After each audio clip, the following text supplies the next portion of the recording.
And yeah, it's the noise of people shouting, you know. That's the noise I heard, you know. Like screaming? Screaming, yeah. Could you see the building of the independent newspaper at that point? Yeah, where we stand, you know, the car was parking, you know.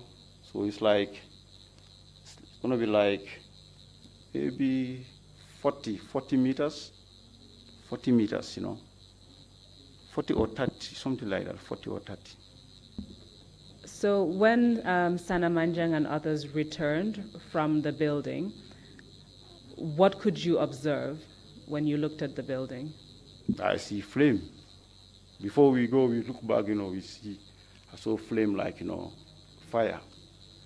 So, but we don't even waste time, you know. When this guy get in the car, he was so shouting, you know, because he's born.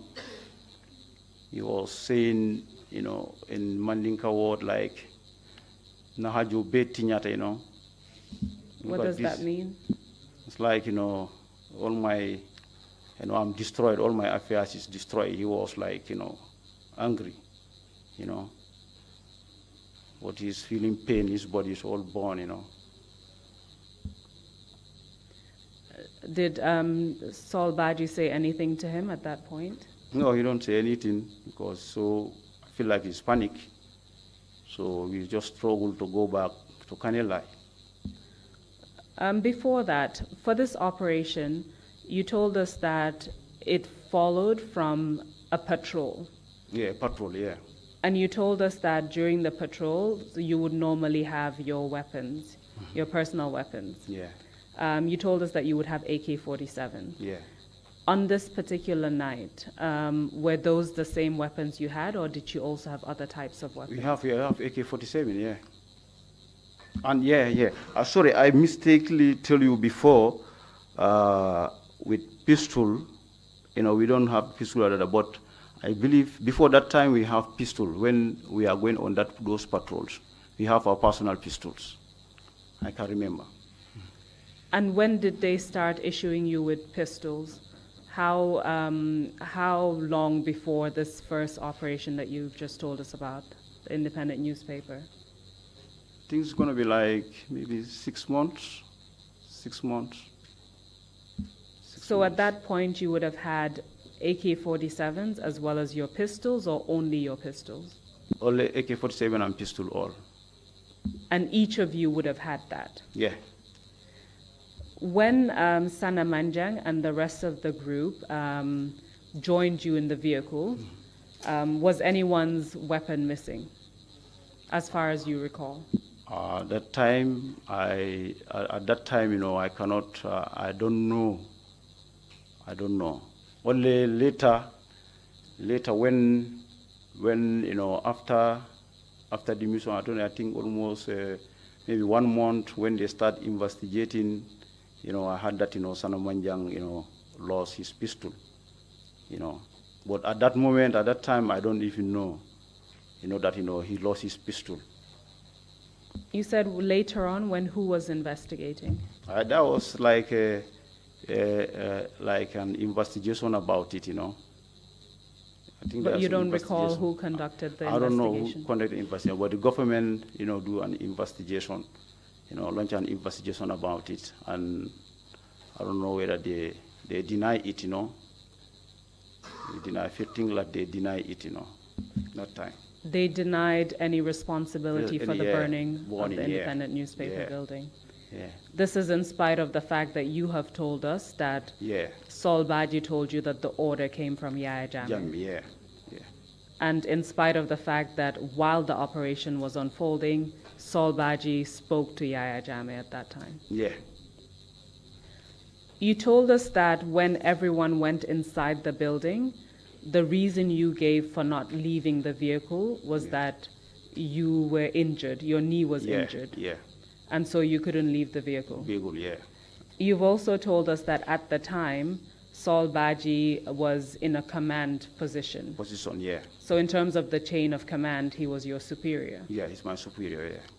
And so when he told you about the mission and to go down and burn the independent newspaper, that was an order, wasn't it? Yeah. And you did not follow that order? Yeah. And you gave an explanation, which was simply that you had a knee problem. Yeah. What was his reaction to you disobeying that order? He don't say, he only used this word, you are an idiot. I think that's why he used that word, that phrase on me. So. Was that the first time that he heard that you had a knee injury? That is the.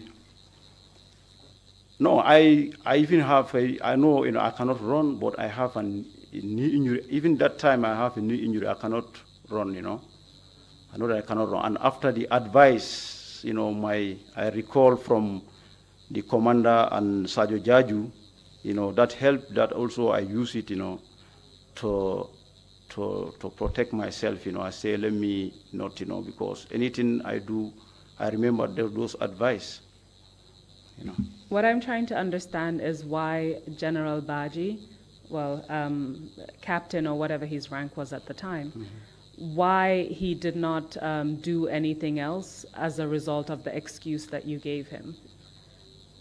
Did anything happen to you as a result of not following that order? Yeah, something happened when we after that, You can drink some water. That's your bottle. Yeah. They brought it in from the witness room, so it's not anyone else's. Something happened after that patrol, because when we brought this guy until he, after the treatment, we bring him up to Kanelai. Then I believe from the clinic over there, somebody attend him, one of the medic, I don't know, because when we reached, it's like everybody was so stressed, So from there we reached at the clinic, there only Solbaji was there. The rest of everybody scattered, going back to where you live, When you say to treat this guy, you're referring to Sanneh, who was the one who was injured. Yeah. But just before that, while you were all in the vehicle returning to Kanilai, did anyone say anything about that operation? No, only the word, Sanneh Manjan say, Nahajo Betinyata. Understand? So, and some of, it's like nobody is talking, but everybody was stressed. It's like, look at, this guy, he's, how, all his body is, so far it doesn't want it. Maybe everybody's thinking about that, at that time. Did Saul Baji make a phone call during that journey? No. He don't make what I can recall, because he don't make phone call. Because I was inside the car, with somebody, then the other people are behind the car. So just to be clear, Saul Baji was the one driving? Yeah. Who would have been next to Saul Baji? Bora was sitting there. Bora Koli. And at the back, you were sitting? Manja was in the middle. We put him on the middle. I was sitting the other side. I think Michael Correa was sitting the other side. So the only person who would have been at the back is Sheriff Gisse? Yeah. So when you returned, did anything happen to you as a result of the fact that you did not follow General Baji's order? Yeah, they took me out of the patrol. I don't go on patrol. So I always do in guard. I think they take me out. After that mission, from that time, they don't normally call me when they're going for patrol. So I was posted as a guard. The same Delta company, but only guard. So only a few of you would go on patrols? No, different people used to go. You have different groups, But when you came back, as you believe that as a result of that operation that you did not participate in, well, in terms of going into the building, right? Yeah. You were removed from your duties as a team. patrol? Yeah. Were you told why? No, they don't tell me anything. They normally call whenever there is a patrol. They will call me and tell you are going today. You are in the patrol. So since that time, sometimes I see them. They will go, but they don't call me. So I feel even happy about that, because what I saw, this guy body is all born, so, and I remember those advice, you know. I feel comfortable at that time, you know, only doing God, you know. Did you at any point go on patrol duties after that? No, I don't go. When you returned, did you report what happened to anyone, such as Major Khalifa Bajinka? No, I don't report nothing to nobody. And why not? Because I have the fear. I don't know. This is a mission. It's done, and I fear to take to that time. You know, you cannot talk to. You don't trust nobody. The soldier, we don't trust each other. You know, at that time, if I go and say something, I have the fear that if I say, talk to somebody, you know, that person can turn against me. You know. And why was it the situation at the time that there was fear amongst the soldiers and you couldn't talk to anyone? What was the reason for that? I believe that, you know, the way, you know, we all know, you know, how the army is, you know. Some people, you know, like telling lies, you know. Some people are very happy on telling lies, to lie against somebody so that, you know, he can be compensated, or, you know, at that time, you know, that's what is happening. When you say compensated, what are you referring to? Compensated how? Like ranks. Ranks? Ranks, yeah. So if soldiers told on each other, then they would be rewarded with a promotion? Yeah, promotion, that's what, you know, some people think. Not everybody, but some. You know, that's why, you know, we live in that fear. Whatever you know, you keep quiet, you don't talk to nobody, you know. Do you know of any examples where that happened?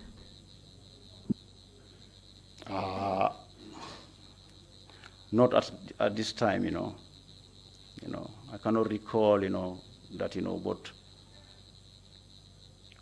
if we, since 94 up to 2000 and the time Ajame left, you know, there is a lot of history, you know,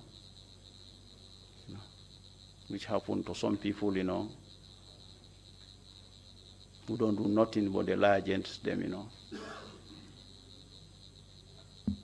And perhaps we'll come to some of those examples later if you can't recall any right now. You said after that you were not given any patrol duties. No.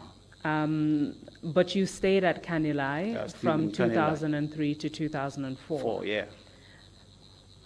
When in 2004 were you transferred to somewhere else? Yes, I was selected to go to transfer to Bravo Company, bodyguard, you know, training course. And that would be back to State House, is that correct? Back to State House, yeah. During the time that you were still at Kanilai, did you participate in any other operation apart from the one you've told us about concerning the independent newspaper? Yes, I'll come to that, you know, that part. I meant while you were at Kanilai between 2003 and 2004. No, not that time. Okay. Not that time. And were you aware of any other operations that were conducted by members of the patrol team? No, I don't know where. So you told us that shortly after that you were transferred to the Bravo Company based at State House. Yes, at State House, but for plainclothes, we start training. Do you recall when in 2004 that was? Was it at the beginning of the year or middle of the year or end of the year? At the end of, I think, end of the year, yeah. I think around end of the year. End of 2004? Yeah, end of 2004, I think so, yeah. So tell us what happened when you joined the Bravo Company at State House. Yeah, we start, you know,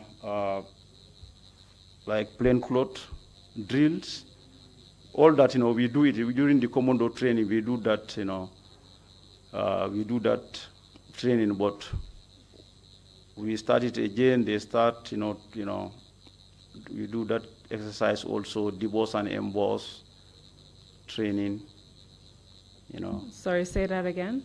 Yeah, it's like deboss and emboss. What does that mean? Like debossing from a moving vehicle, and like when the vehicle is running at a speed of 40 km per hour, how you should divorce and how you should protect the president, It's like. And you called it divorce? Yeah, divorce and emboss, yeah. And exercise, yeah. Yes, please continue telling us what else your training entailed. Yeah, after that, when we finished that training, then they transfer me to plainclothes. I worked there. I think I have 6 months in the plainclothes. During that 6 months, I think the end of I think 2004, the end of 2004, then they select me as an orderly also. In that 2004, when we finished the training as a bodyguard, I worked in the plainclothes for almost 6 months. Then they select me as an orderly, like 4 of us, like me, Sekou Jallo, Seni Jamme, David Njai.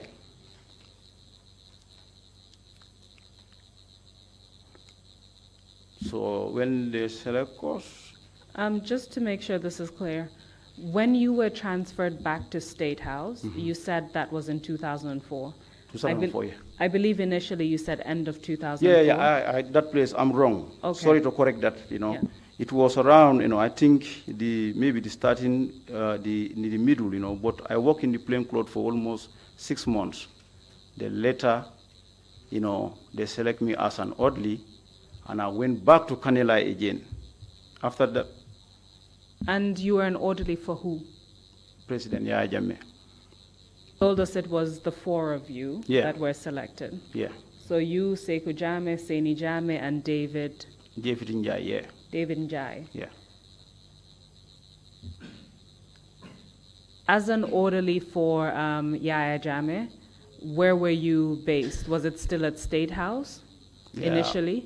Now, when we finish, when they select us as an orderly, then they post us to Kanilai, back in his residence.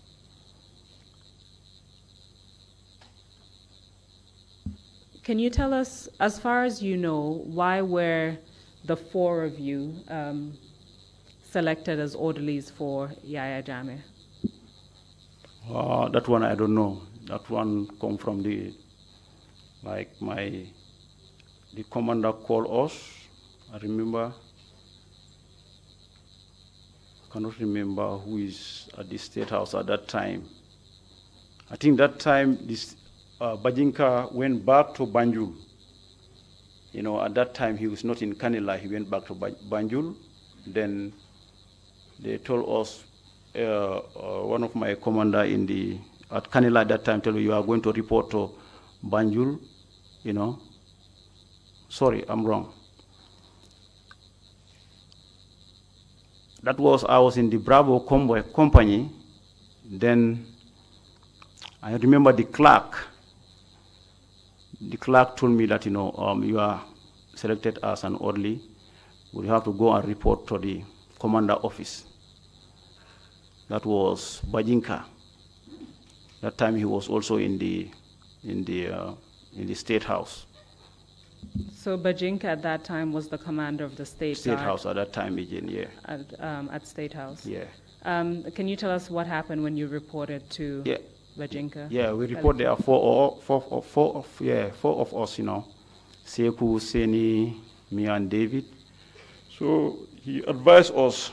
Tell us that, you are selected as orderlies, so you gotta be very careful, when you go there, only do your duty, be careful. Whatever he told you, whatever president told you, do this job, You know, it's mostly he's trying to show us that, you know, like an orderly job, you gotta take care of something like clothes, you gotta do this, you gotta clean the house, you know, you have to, you know, listen to him when he talk to you carefully, understand, before. If you don't understand anything, don't hesitate, you know, ask him again. Sometimes, you know, he have a system of, you know, talking to you in a slow form, you know. So if you don't understand what he say, don't be scared, you know. Tell him, sir, sorry, sir, I beg your pardon. Just trying to, you know, advise us, you know, what type of a person he is, you know. Sometimes he can be changed, you know, if you ask him, sir, sorry, he can tell this word, you know, fuck you, fucking idiot. And are you blind? Are you deaf? Understand? So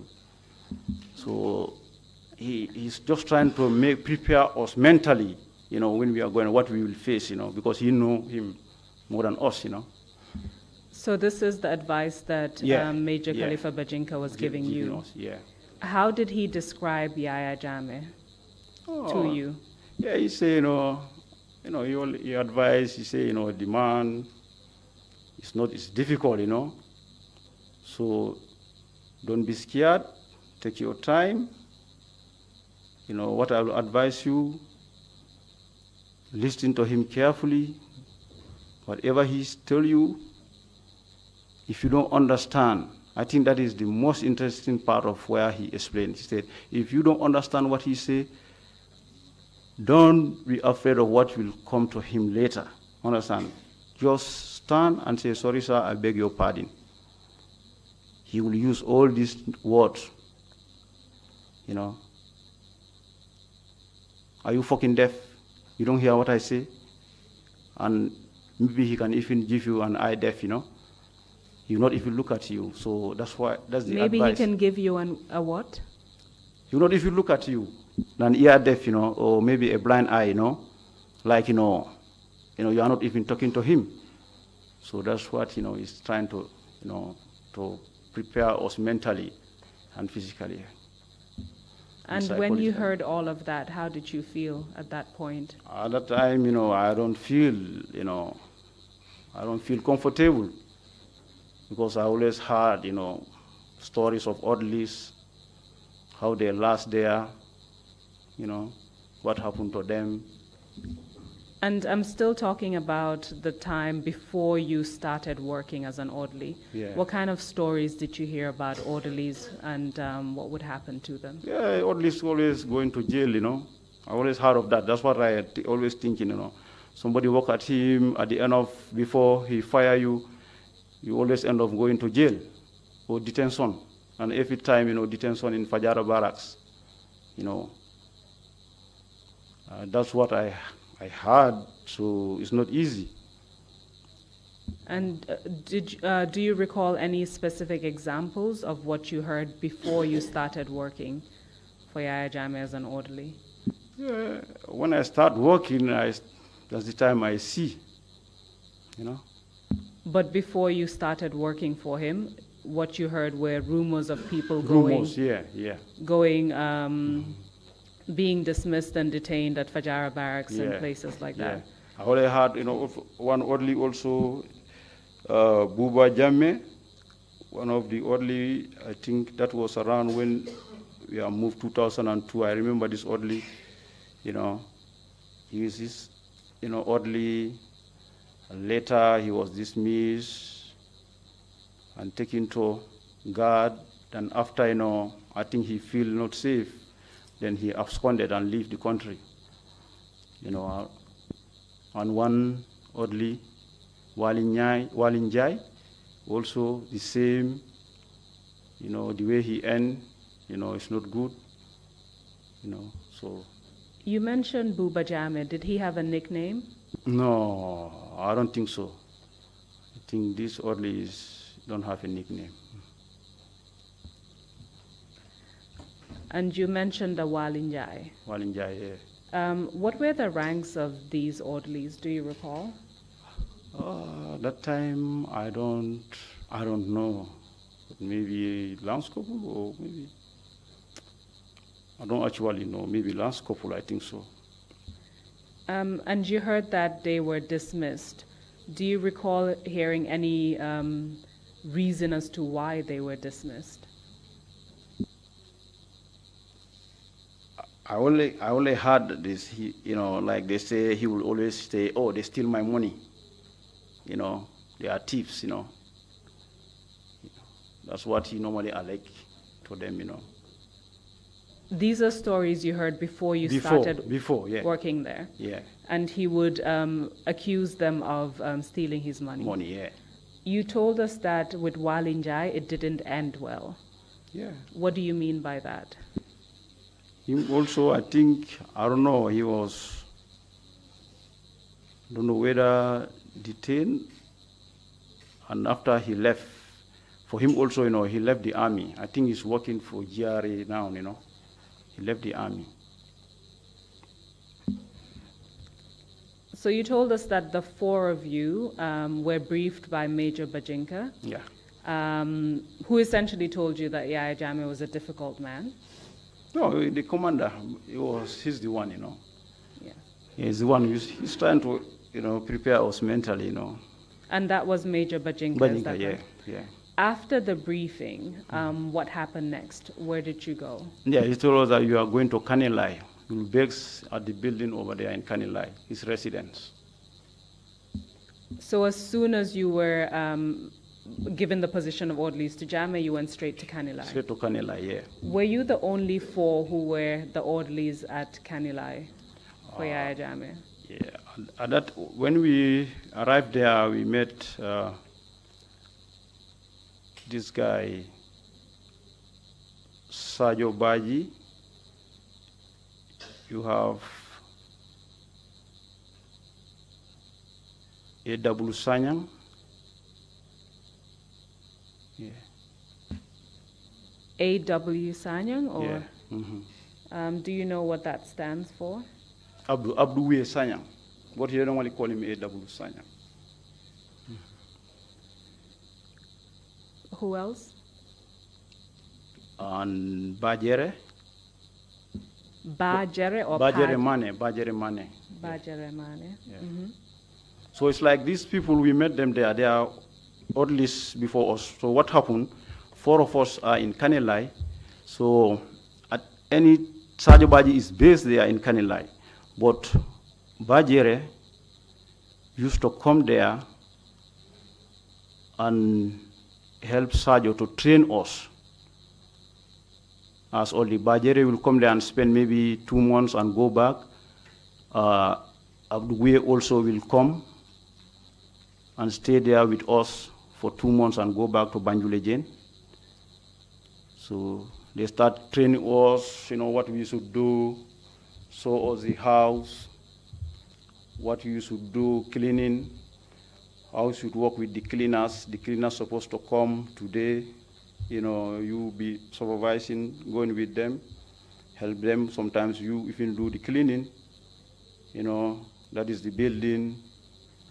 And we normally go to the 4 houses, it's another start of in Kanilai, in the residence, you call that place 4 houses. So we also go there, supervise the cleanings over there. And mud house,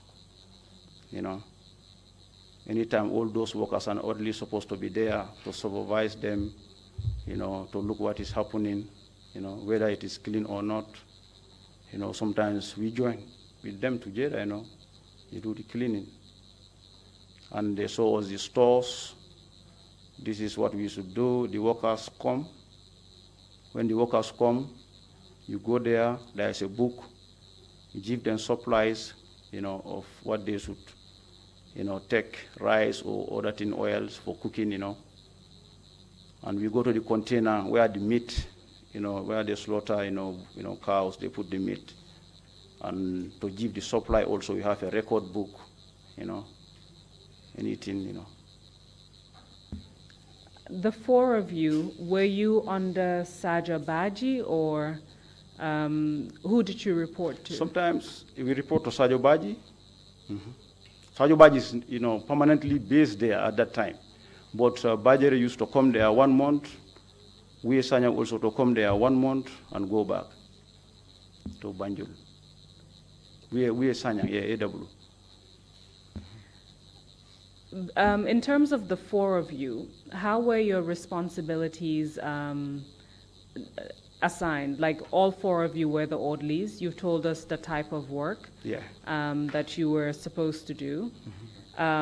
You in particular, what specifically did you do while you were there?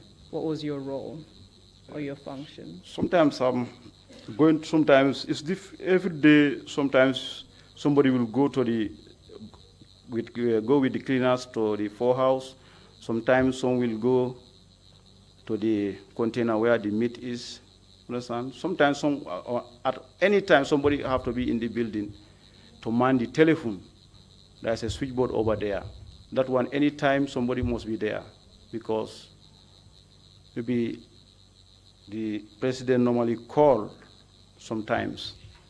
So you have to make sure that at any time somebody must be around. Even all these 5 people go outside, you know, one supposed to be there in the building. When the president, Yahya Jammeh at the time, when he was at Kanilai, who would attend to him personally? Which one of the four of you would attend to him? Normally, he come with an orderly from Banjul. At any time he's coming, there's an orderly in Banjul. So anytime he's coming to Kanilai, you know, sometimes you come with one orderly from Banjul. That time, this guy was there, Tombong Bojang. You know, Tombong Bojang is there. You have, you know, sometimes this guy will be there, Bajere will be there, and if Bajere is not there, you know, AW Sanneh will be there. Yeah. And lastly, before the break, how much interaction did you have with Yahya Jammeh at the time while you were based at Kanilai? That time, you know, because we are there newly, you know, so the only problem we have there, you know, the problem is the telephone. Sometimes somebody who stayed there long, you know, who know him better, have the fit to man the telephone, because anything he wants, he used to call the switchboard. If you receive the call, if you don't recognize his voice properly, sometimes he will just call you and say something and hang up. So now if you try to call him back to tell him that, you know, you don't understand him, what he say, sometimes it's problem. So normally somebody who stay there long is the one who normally man this telephone. So for us, you know, when we wake up, everybody's trying to disappear from there. You know, in the morning, early morning, somebody will just go to the mud house, somebody will go to the forehouse, somebody will go to the reservoir. You know, we try to be at least, you know, we try to be far away from him, you know. It's only night time, you know, when, you know, we are all, you know, we'll be all in the house. All of us will be in the house. Like 10 o'clock when all the job workers finish, you know. But forehouse is like an orderly supposed to be there at any time. Sometimes he will go outside the bush, forest, whenever he's going to the farming, you know. He will go with the orderly. He come from Banjul. That's the one who will go with him, you know. So essentially you were running away from manning the switchboard. Yeah, the switchboard is the problem, you know. If you don't, normally most of the people of us have problem with the switchboard, because if you don't recognize his voice, what he say, if you are newly, he can just say something like this. So if you try to call him back, you know, that is fire, you know. Thank you very much for that, Mr. Sanneh. We'll go into more detail after the break. No. And we'll probably start in Mandinka, as you requested, to change languages during your testimony. Mr. Chairman, it is time for the break. I hand over to you, and then we can continue after the break. Thank you. We'll take a break. 30-minute break, and we'll come back at 12 noon, please. Thank you.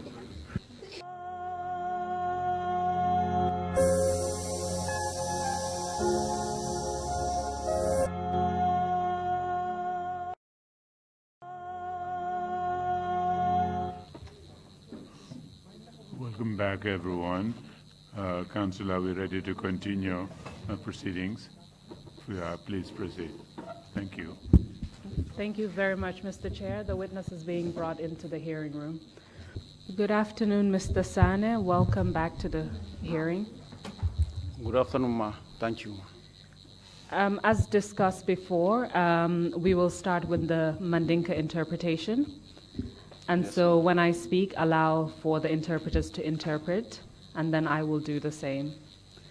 Prior to the break, you were talking about your assignment as Yaya Jammeh's orderly. Ako janimbitala dahala yenyim fo benyina fo kanun ko ye samba kake Yaya Jammeh la orderly. You told us that 4 of you were selected to serve as his orderly. Yenyim fo ka yali mona ni le tombo pour kake la orderly. You told us that it was yourself, Yenyim fo ko ite fangolom Sekou Jallow, Sekou Jallow, Seni Jammeh, Seni Jammeh, and David Njai, I believe. and David Njai. You said Yes. that right after you were selected, you received a briefing by Major Khalifa Bajinka, who was the commander of the State Guard. Yenyim fo biri yali tombo fo ka pare menata dia mwali wala Major Khalifa Bajinkati memu nyaton ko State Guards la karola utumo. Yes. He gave you a briefing as to the type of person Yaya Jammeh is. Ayali sobindi Yaya Jammeh mo fasongoleti. As well as advice on how to conduct yourselves. Ando ayali yamari fanan alibali fam mutala je nyaming alibali fan sambala nyaming. After that briefing, the 4 of you were assigned to the residence at Kanilai. Biro diamo botala lem yali samba ala bungoto Kanilai. You told us about your responsibilities while you were at Kanilai. Yenyim fo nye ela do ko muminati wotumo nibe Kanilai. And you told us that during the day you would be doing other duties. Yenyim fanam fo ko tilo nyin kono e ka do ku dol fanali kele. Yeah. And there was always, you all tried to avoid the switchboard in order to avoid interacting with Yaya Jammeh when he called. E ko nyim fan yenyim fanam fo ko albeka borile ka tara switchboard o nyinto memu telefono la chokin dawti pour nyin kamala alni Yaya Jammeh kana sele nyokan. It's true. And you also told us that normally when he came to Kanilai, he would come with an orderly from Banjul. Adun jama jama na bina Kanilai anin orderly do kanale anin men kabonam Banjul. But there were, in the evenings, you would then gather and interact with him. Is that correct? Yenyum fanam fo ko bari wuraro jama jama alikakafu nyomale alning ala kolu kakata nyola utumole. Yeah. That's true. Tell us about some of those interactions in the beginning. Yo Allah kata nyolo al nate damu tadula alikaka fuje fonyembang. Wala coming nimbe bunkono jentolbe nkataraje. That is to say that while we are there, we are all of us are in the house. Ni ala domoro talana wanyoto. When the food is distributed from the kitchen, Ni stewardol ka samba, ntolka nke noma ka escort. and when the stewards are taking the food to him, we used to follow them to escort them. Mataje nga bunda konkon ni na borwoka trala no afoko alina domoro sambana. We used to go there and then knock the door, but before that, he would have given instructions that food be taken to him.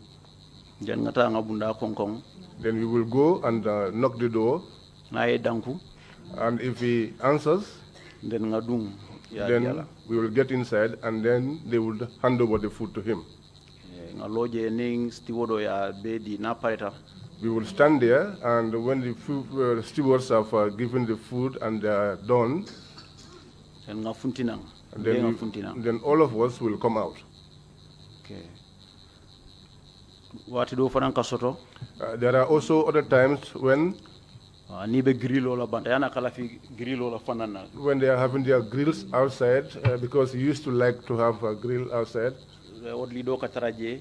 There used to be one oddly there. Aka CJ no ka fenkol tabirla dol jube nibe janiro ka tuje ke coming ke jube ke kide fata. Normally, he sits down there to keep them company and also to observe those people who are partaking in the cooking. Yeah. In your early days, serving as Jammeh's orderly and based at Kanilai, can you tell us what your impressions of him were? You told us the advice that, the interpretation. Bral tata je juna ite fongola cross roto kolu damuta dulama fongola bral tata je ila cross roto ite ye mune fongo cross kolu to ja nate fongola karola ila je roto. Because you told us earlier of the advice you received from Major Bajinka. Kato ye yamaro men soto Major Bajinka bulu nung komanto nung yeofole. What I'm trying to get now is some of your own impressions now that you actually, right after you've started working there. Wolem nyinti saying alafta men lonna wolem ite fango briye sambaje ite fango la jero ni la korosiro nata ke muneti wairi saying ibe je fangoto. Ngamin jeje komi Bajinka yang advice nyame. What I saw there, just as Bajinka had advised me, those things now manifested themselves to be reality. Hatung nae wato wati nae kirilo kerek ay sujibodo tae iman telefono mo sometimes bela mwela imam mo ku kerek ay telefono ring off. Sometimes when he calls at the switchboard and you did not hear properly, he would just switch off. Then ninga kumi ninga kilida Americano ka fai ko mela kumo moy. And sometimes when we call back to tell him that we did not comprehend what he said, as a telephone hang up, as a telephone far. He will just hang up the telephone. As a phone, ari kari dinna. And then he will say, give me so and so person. And then he would speak to that person. So, and also,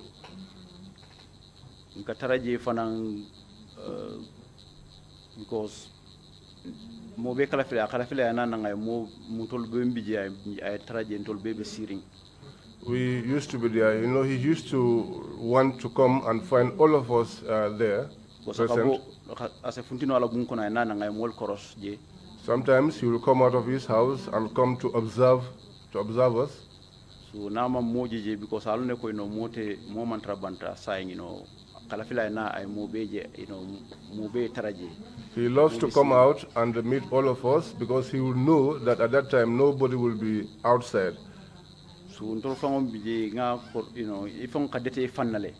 some of us who are there, we used to be very uncomfortable. I came to realize that what Bajinka said was the truth. Can you give us some examples? You've already told us about the switchboard, but can you give us other examples of your interactions with Yaya Jammeh? Foi si santiong dolu fonyenne ye ya maro fonyenne Bajinka mem foi barbitum santiong dolu tandina ka fo al bukala fi katara switchboard ma fon la baral nate fon la kolla du nyoto ite fon la cross road ka kemuniti.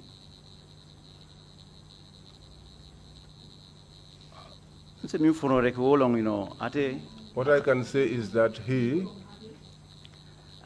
always, I move be traja along mimbe caring.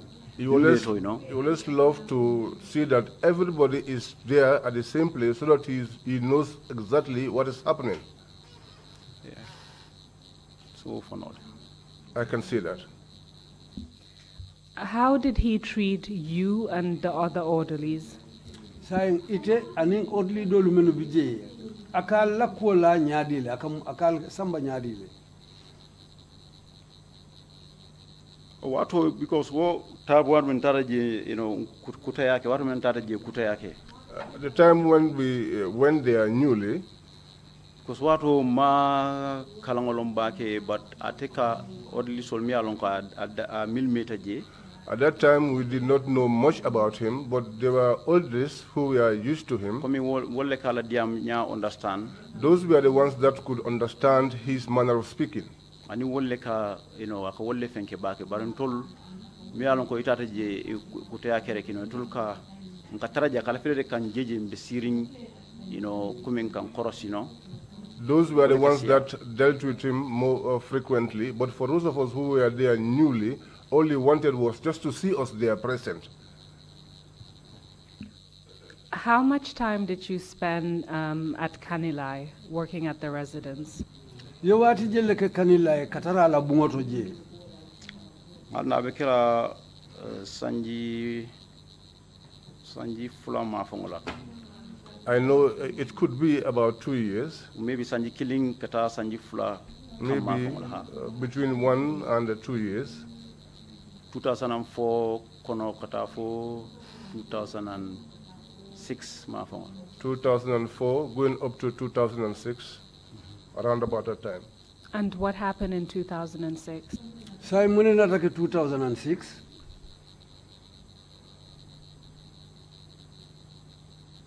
2006 kono mbenu njele odli yala je mbe Kanilai. In 2006, I was still there as an oddly. Because normally ning na lafta ka like domoro la tenti normally la domoro fengol ka bonan Kanilai fengol kunko ta kala fi wolela. Normally, when he wants to eat, he loves to have his food coming from his farm in Kanilai. Like tiol. Things like groundnut. Jakatol tinting, bitter tomatoes, tubanyol, and corn, all the things that are grown on his farm. Ning na call kija diamta mudoje like farm manager. When he makes a call and speaks to someone there, like the farm manager, then I diam wolia fontole ko ale escort soto kata kananang Banjul albe fenda if sambala ya jeme. Then he would tell us that you have an escort. There is something that you are to take to Yajame in Banjul. So lunkilin sorota I think 2006 kona. So there was this day, I think it was in 2006. Before you move to that, what I'm trying to understand is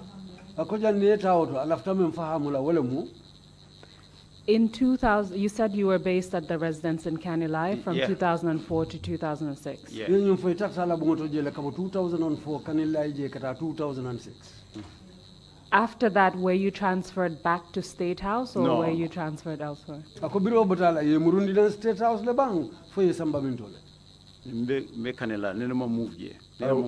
was in Kanilai. I never left Kanilai. But we usually come to Banjul if we are to bring something, especially if we needed something, we will escort it to Banjul. So as the years went by, did your relationship with the Ayajame change? Because in the beginning you told us that you had some interaction with him, but not that much.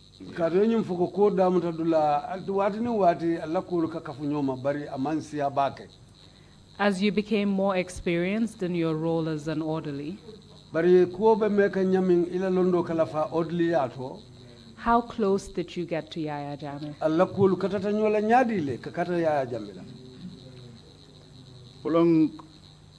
Kabring yen transfer to nakatana nyola bake kabring bondi Kanilai.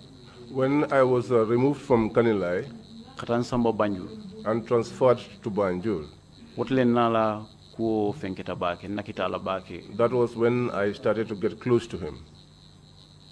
And when were you moved to Banjul? 2006 konolo. It was inside 2006. So we'll come back to when you were moved to Banjul.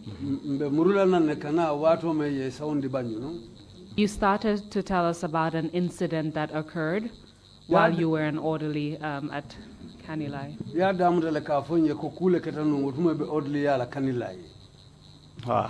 Yes, yes. Please continue. When did this incident occur and what happened? What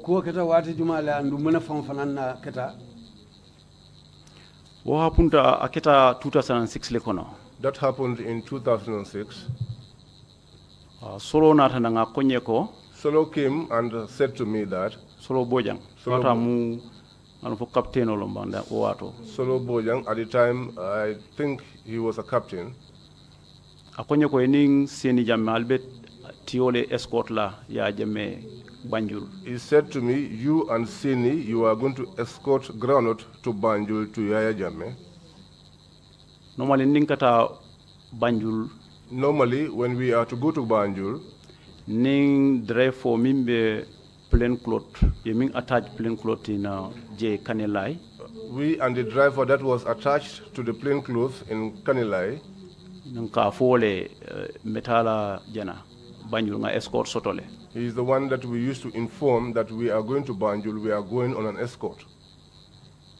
So natanga wokili. So we now came and called that driver. Solo ya kilile. Solo fananka betala le Banjul. That driver told them yes. Solo also called him and already informed him that he was going to Banjul. Sambu Baro leti, Sambu Baro. The driver's name is Sambu Baro. That time I think he was a sergeant. So natabo Kanilai nga kalamta around 11 kata 12 kang. So we left Kanilai, it was between 11 and 12. Nte myself, Seni Jame, Ntolmu Odli leti. We were oddlies. Matio nyinta. We took the groundnut. Solo fangale tio sambana, fresh groundnut long. Solo was the one who brought the groundnut. Was the one who brought the groundnut. It was a new harvest. So ngata. So we took the groundnut. Solo be blata moto kono. Solo boarded the vehicle. And Sambu Baro driver. And Sambu Baro the driver. Nata boje around talan tanding kata talan. We left between 11 and 12 in the night. We came en route to Banjul. State House. We went up to Banjul at the State House.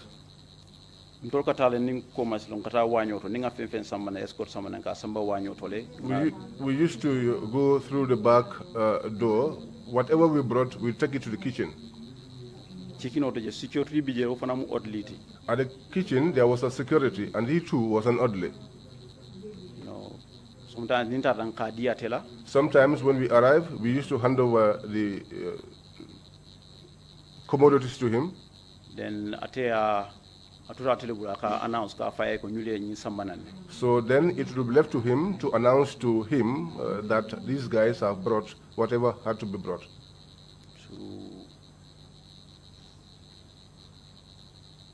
Amra tumu fengelti staff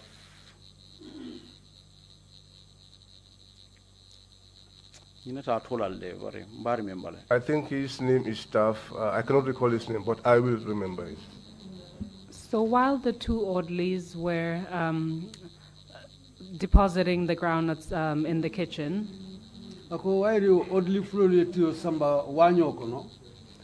you told us that you were with Solo as well. Yeah. Can you give us his full name? Solo Bojang. And what was his rank at the time? At that time, I think he was a captain. So while the two of you were at the kitchen, where was Solo Bojang? Solo nata nanga seleta ko abetala santo ya jemakil wato ninga remember for wato sindimole fa bala. Solo went upstairs. He said he was going to Yajama. In fact, if I can recall, at that time he had an injury on the leg. asindo yititale. One of his legs was swollen.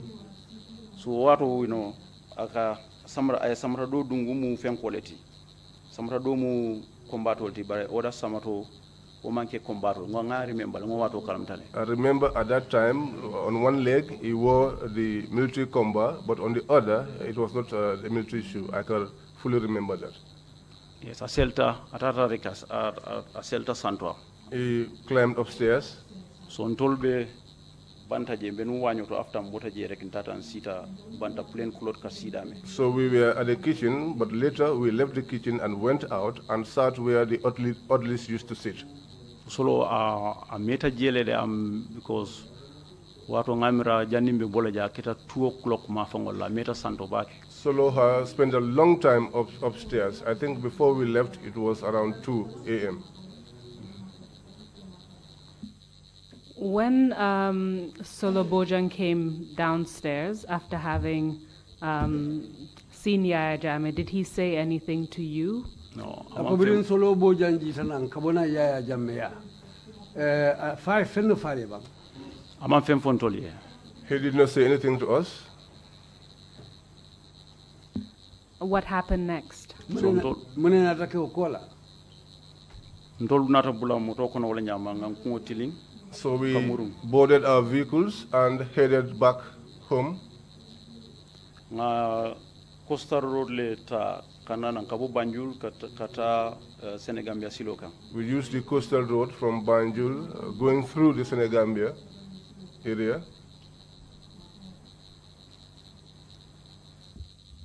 Did anything happen along the way? Siloka ndu alita kantuma na fokule keta je bang.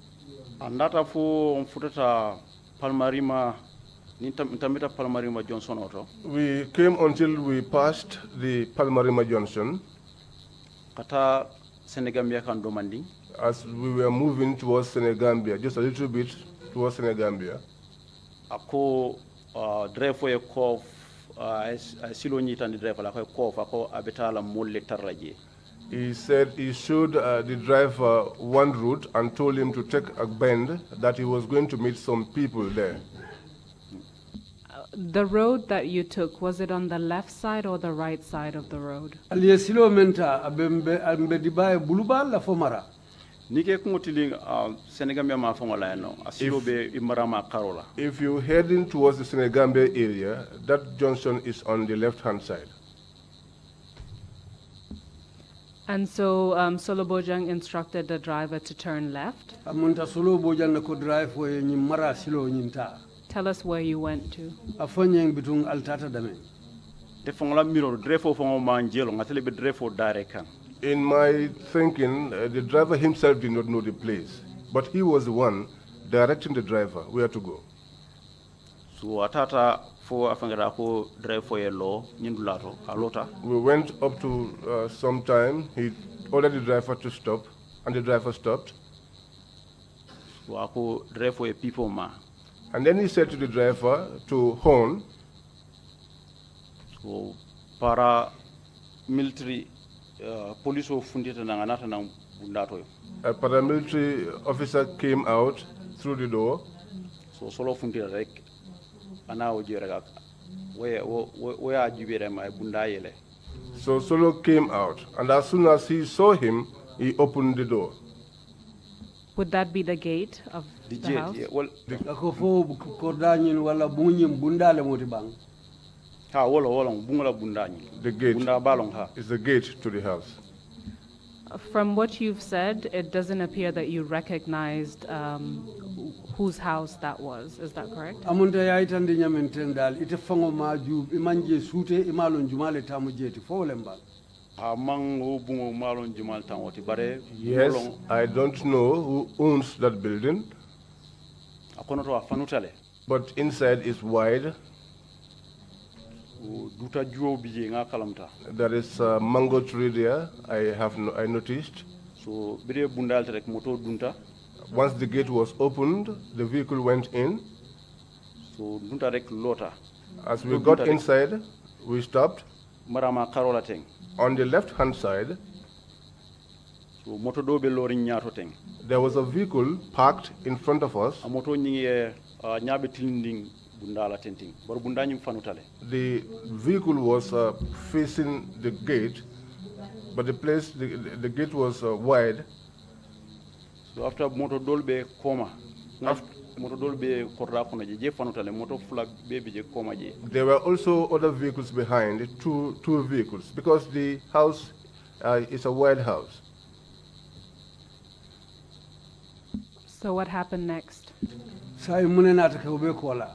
So solo jita moto kono kabring ate follow jita kabra yo ni animo security paranying ye joje rek ati dum dare ka tambiran tol fura rek lota ambe moto kono bare manji bare after Solo was the first to alight, but when he saw each other with the paramilitary, he passed and went along. But the rest of us were inside our vehicle. We did not disembark. And was it the same people who had driven all the way to State House? Ako fo mo kilingol le menu tata num for State House. The driver Sambu Jallo. Driver ni Sambu Baro. Sambu Baro. Driver ni Sambu Baro. Seni Jame. Seni Jame. And you. Anite. And of course Solo Boja. And Solo Boja. Yeah. Yes. So continue telling us what happened after you entered the compound. Yeah, between isi tenten ya fonya why dal dunta wonya mune natake. Jita moto kono bring mfenkara rek ndol fana jita moto kono. After that, we also disembarked from the vehicle. Natanga paral bije, isiata jele. There were some paramilitary. They were quite many. They were also on guard. So nga Malik Jata je. So I saw Malik Jata. Sana Manjang bije. Sana Manjang was there. Michael Korea bije. Michael Korea was there. Bora Koli bije. Bora Koli was there. Aning Tumbul Tamba. And Tumbul Tamba. Drefo do bije ani Bailo mu drive 40 fanang. And Bailo, he too was a driver. Atela moto wole be lorim bundato jeteng. His vehicle was the one parked by the door. Koma Lamin Silla. Behind, there was Lamin Silla. The Obe parking in a Buluba Karolateng. He was parked on our right-hand side. Lamin Silla ofana mu drive foleti. Lamin Silla too is a driver. Ngaje wulungo thenke bora la moto ate bora le drive. I noticed Bora that Koli. on that day, he was the one driving Bora Koli's vehicle. So Buba Jallo, Sergeant Buba Jallo, will be in State House. So Sergeant Buba Jallo, he was also at the State House. Ate Tumbul Tambale drive. He was the one driving Tumbul Tamba. So Malik Jata nga trabe loring bunda ate ngajele no live abe loring. We found Malik Jata standing at the door, and I saw him live. Nga mofla je already will be seeing pick up on be loring je mofla. I saw two other people who were seated on a pickup. So saying brimbe lore je rek ngaje paral kam mo bondi na bunkono. And as we were standing there, we saw Paras bringing out someone. They held his hands. Malik Julu Keso Julo Babulu coming Jala Julo. And Malik had a rope, just as the one they will use on a net. Yin Julo like a Yusupha like commando nibe commando train like o Yusupha and coming like near enemy muta. This rope was the type that is used by the commando, the ones that you use. For example, when you capture an enemy, o Yusupha long, o Yusupha le babulu, but ikame jalo eka jalo karamina. That was the type of rope that he had. But this is the one they used to stick together nets. So I saw him tying someone's hands. So seni aning Bailo drive for him. I was there standing, myself, Sini, and Bailo, the driver. Bare watu fenke manjambe karadola nga manja ani Michael kata bora koli to fana be karadola. At that time, Manjang, Bora, and Michael were at another side. Bare wo moto dombi je la misila mi borondi ngam mo nani fana je moto kono. But there was also a vehicle which was driven by Lamin Silla. I saw 4 other individuals in that vehicle.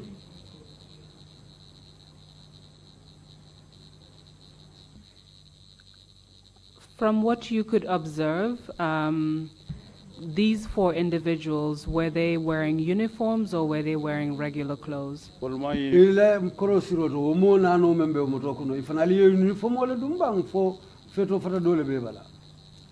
All my uniform odum dondika dole be ol bala. They were not dressed in uniform. They were dressed in mufti. Did you observe anything about anything else about these 4 individuals in the vehicle? Omo na no fo fen korosi la ko to bang wol membe moto kono. Mang fen korosi because imam momi me long me jibe nyame nene me je amosi faje. I did not observe anything because these are people that I did not know before. You told us that one of the individuals who was brought out of the house was his hands were tied by Malik Jatta. Malik Jatta yole bulolu city.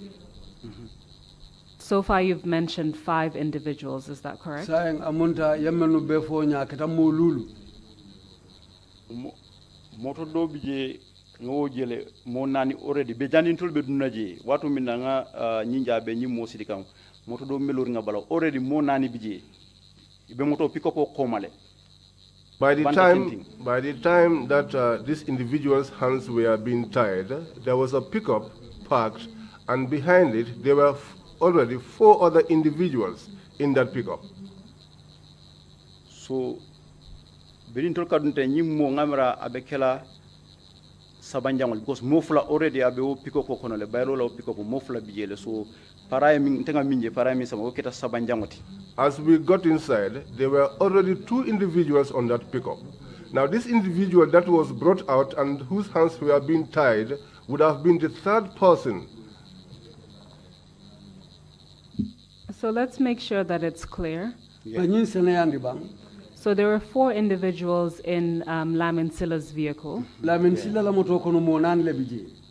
You said that there were already 2 individuals who were in another vehicle. Which vehicle were they in? They were on Bailo's vehicle. And then the 3rd individual who was brought out, whose hands were tied by Malik Jatta, was put in that same vehicle. Same vehicle, yeah.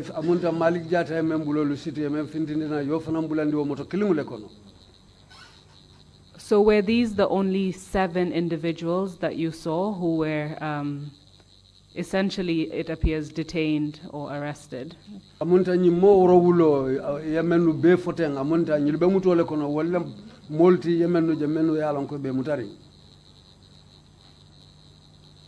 modo inata modo fana bondi jele aketa naniti after modo nata funtina na aketa nani. Later on, another individual was brought out, and that made it 4 on Bailo's vehicle. So 8 individuals in total. You told us that when you arrived, one of the individuals came out and his hands were tied by Malik Jatta.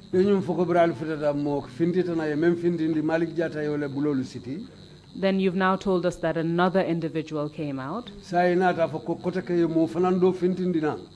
Was anything done to that individual?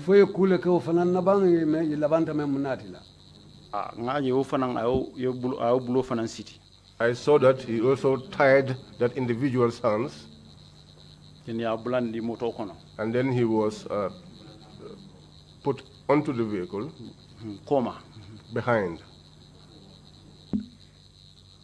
At this point, where was Solo Bojang?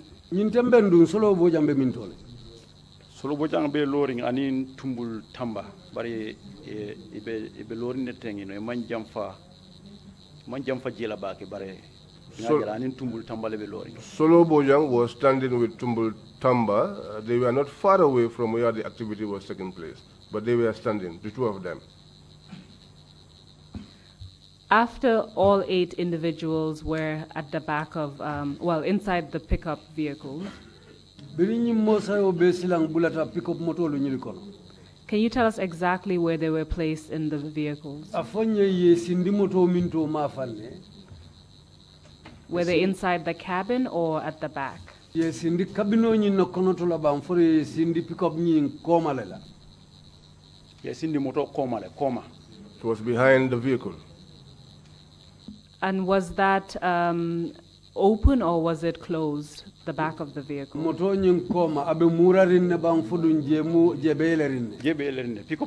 was an open pickup. What happened after that?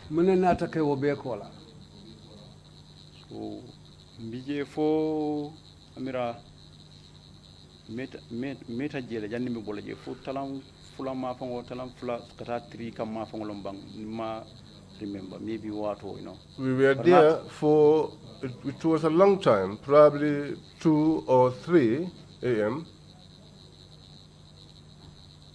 Sorry, how much time did you spend there? Was it a matter of minutes or hours?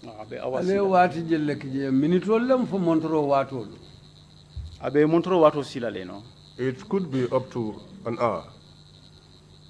Do you know what was happening during that time, during that 1 hour?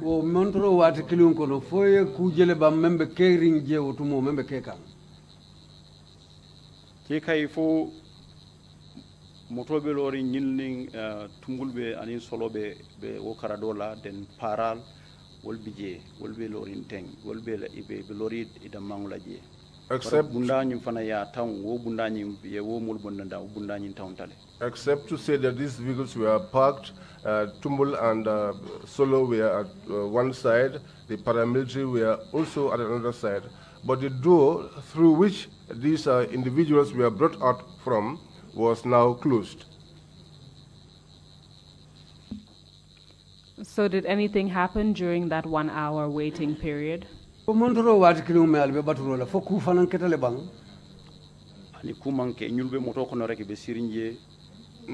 nothing happened. These individuals were on the vehicles and they were just seated there. Can you tell us what happened next?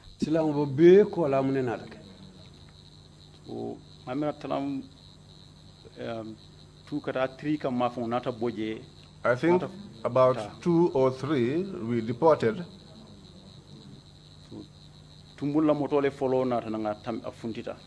Tumbul's vehicle was the first that came out. That one did not carry anybody. Followed by Bora's vehicle. Who was in Tumbul's vehicle? Tumbul adama aning ala drive for Buba Jallo because ntolbe loring tenne bundato je ni mbe loring da mere kino ila moto be konto ni moto nata nan aka tambire kino nga moto inka moto nyinjele ngalme mimbije. Tumbul was with his driver Buba. Where we were standing, any vehicle that passed by, we could see the occupants of the vehicle. After Tumbul's vehicle, you mentioned it was Bora Koli's vehicle. Can you tell us who was inside Bora Koli's vehicle? Bora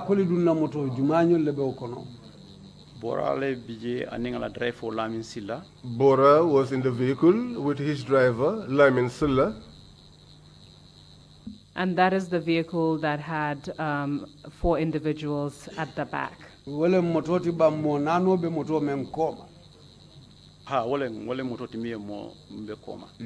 that was the vehicle. From what you could observe, were those 4 individuals tied the same way that the 2 individuals that you witnessed were tied?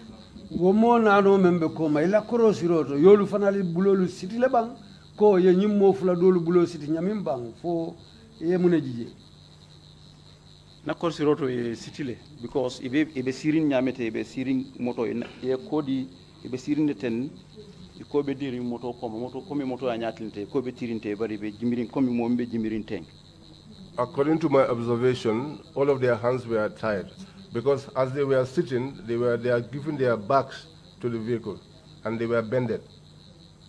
Manjang be moto koma, manjang dama selto moto koma. And Manjang was on that pickup behind with them. So after Borakoli's vehicle, which vehicle was next in the convoy? Borakoli la moto kola. Moto jumale be noma convoy o nyinkono. Bailo la moto.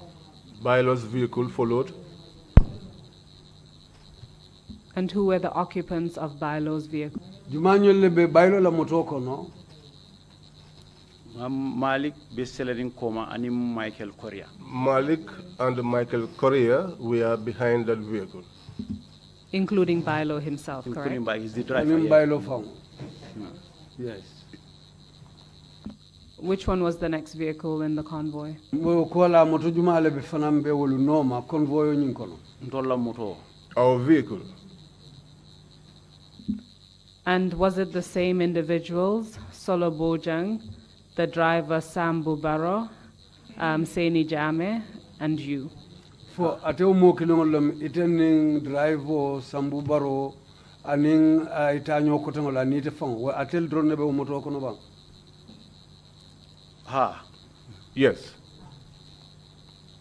Can you tell us where these 4 vehicles went?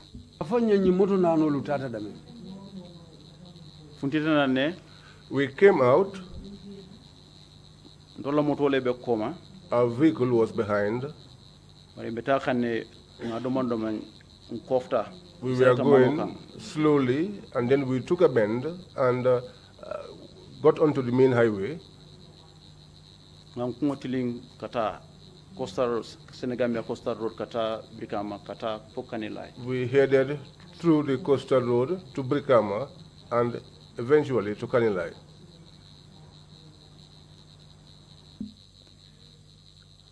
And this would have been still around 3 a.m., maybe 4 a.m. 3, yeah. Wala mindi council ko nyimbe kala talan sabalti kata talan nani kang. Yes. It would be at that time. When you arrived in Kanilai, where did you go? Ral futata Kanilai. Altata minto. Tata fo futata Kanilai Johnson or Jamengo Bedame. We went until we got to Kanilai at the junction, just where you have the mosque. La Jamen Babedame. Where the big mosque is. Silo Dobe Jamengo Balaje Kaji. There is one feeder road by the side of the mosque.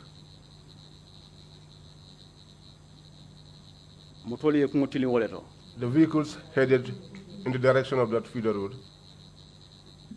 When you say the vehicle was on the side of the mosque, was it on the left-hand side or the right-hand side of the mosque?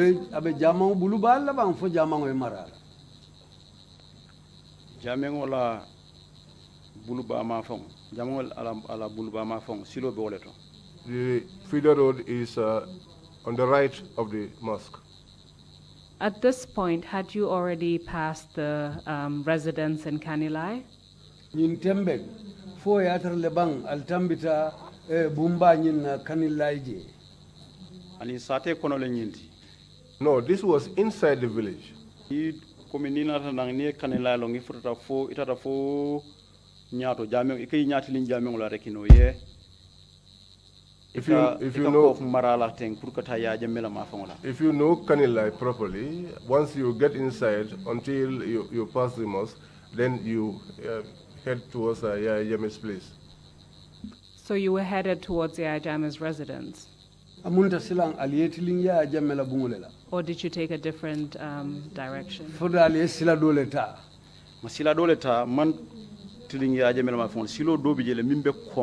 We took another road. We did not go straight to Yajame's residence. There is another road behind. That road leads to another village which they call Bambarang. So ntol kabiri nata na foje ntola muto ente ko enten bari ntol mu odli ntol tata escort la So unko samubara ko etentol makwele entol jindi bang. So when we came up to this spot, I said, since we were orderlies and we only went on a different mission, I told the driver, Sambo Baro, can you please help us so that we could alight? Solo ko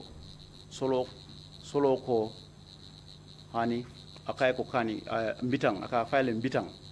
Solo said to him, no, you used to call him my in-law.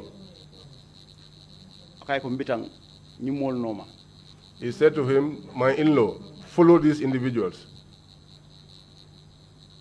At that time, what was Solo Bojang's position? Akotembo Solo Bojambe minto mafane. Abe moto nyato. He was in front of the vehicle. No, I meant within the military structure. Amunta sojaria makamo kono. What was his position at the time? Ala lodula munu muneti sojaro lukonoje. Amira lieutenant or captain or ngamira? I think he was either a lieutenant or a captain. That was his rank at the time. Wala mala rank ti wotumo. Did he have any specific responsibilities? Fodum do kulle sotonta men yalon ka te nyanta mennu kela. Or any specific assignment at that time? Wala akatara kulle kunna men yalon ko ka te bula wollela. Because kabrin benaka akum betala namul fenkela ngamira umul the other patrol team fenko nyinga ngama watu watemu jongula la fenkolti. Because when we were coming, he said he was going to his people. So I think at that time he was part of the jungler team.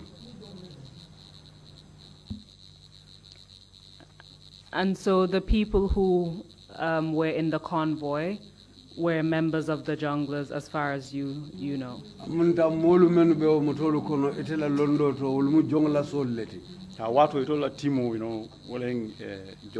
Yes, at that time their team was the junglers. And how did you know that the name of the team was the junglers?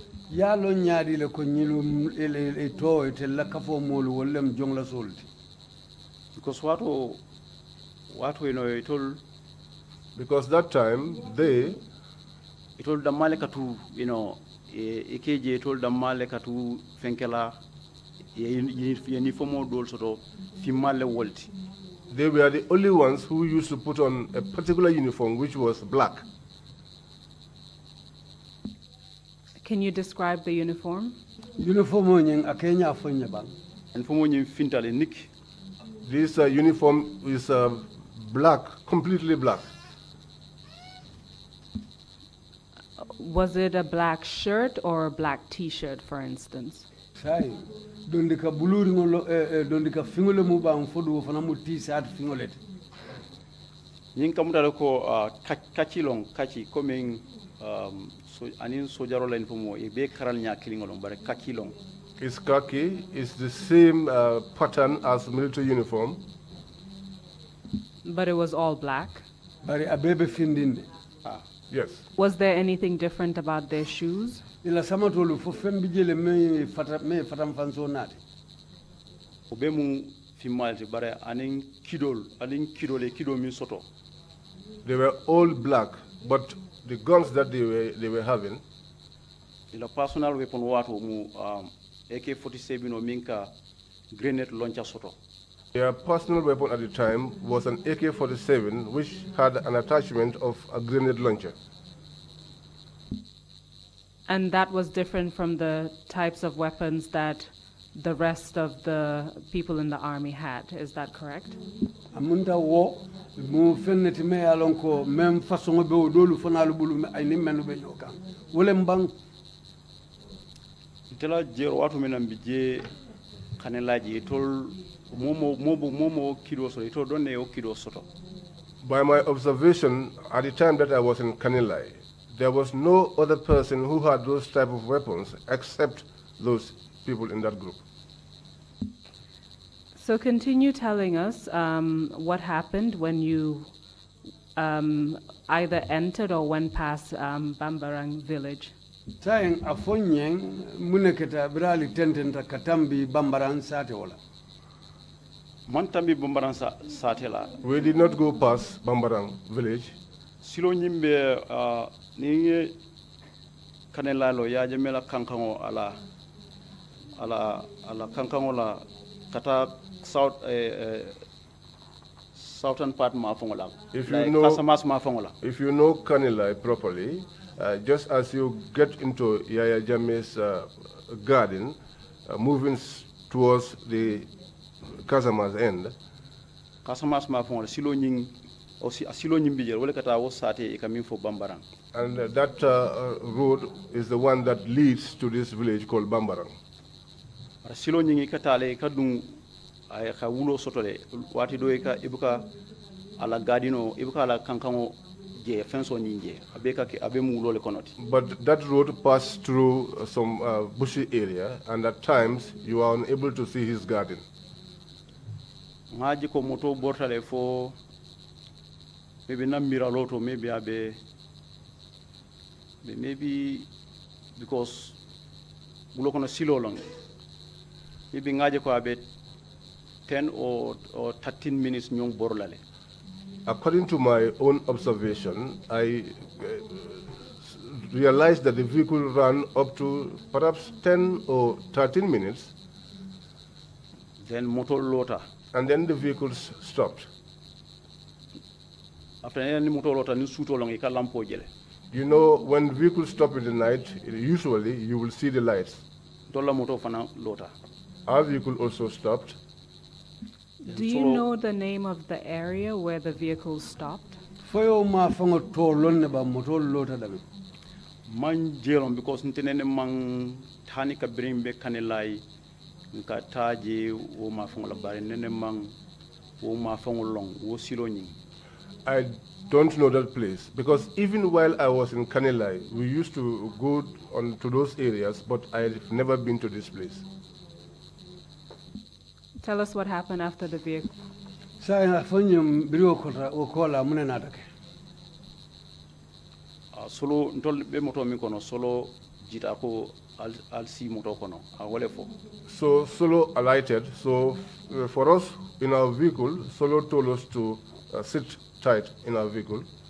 So a jita atata. So he alighted and went.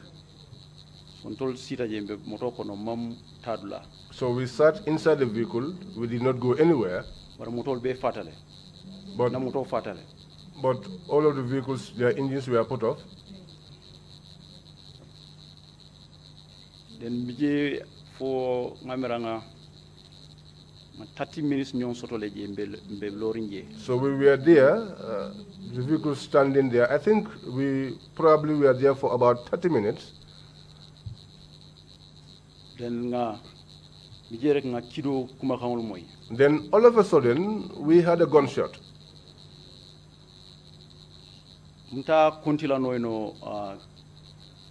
How many times I cannot recall for how many times there were gunshots. I cannot recall that. So I made a because soldier were fair along, PGL Selor. After some time, we had a PGL shell. As a soldier, you would be able to tell. PGM? Can you tell us what that stands for? PGM lombam for PGL wala koto mumuneti. PGL, personal grenade launcher. PGL, personal grenade launcher. Please continue. Continue. So bring our mahome reckon told mahoni sembo water and told Jita Motokono. So once we had the sound of the PGL, because the sound was a heavy sound, so we alighted from our vehicle. So we came down and we made some movements this way. Refo dol mimbe Buba Jallo fenke atoni Buba Jallo mi nyi fenke wo fanam be loring ala moto bala ala moto be nyato. Buba Jallo's driver was also standing in front of his vehicle. Tata fo nyama fo baylo be loring dame. We went like that until where Bailo was standing. Was still nan kidol be kumakang selol be kumakang. Still now, there was gunshot. There were sounds of shells being fired. So Bailo tenim Bailo be lornyo bala Bairo konyeko. I was standing together with Bailo, and Bailo said to me that Akonyeko ning surakangola saika. he said to me in Wolof, Saika. Coming anata nang kanereka akonyeko saika. He came to me and said, Saika, Bi dafa graw trop man. that today is a very serious day. So I told him indefana tanga fay ko enoko ndefango dal malu munat nan tul nata jang. I also said to him, well, I don't also know why we are here. So still nano no kidol nga kidom selol be selol sita ka kuma. Still now, the cells were still exploding. Meta jele for maybe nga karamta around maybe 1 hour and a half, maybe a 5 months. We took a long time there. We took a long time there, maybe 1 hour and a half time. We were there up to maybe around 5. For how long did you hear the gunshots? Aliyo kidi kangolu men moy we wati jelleta.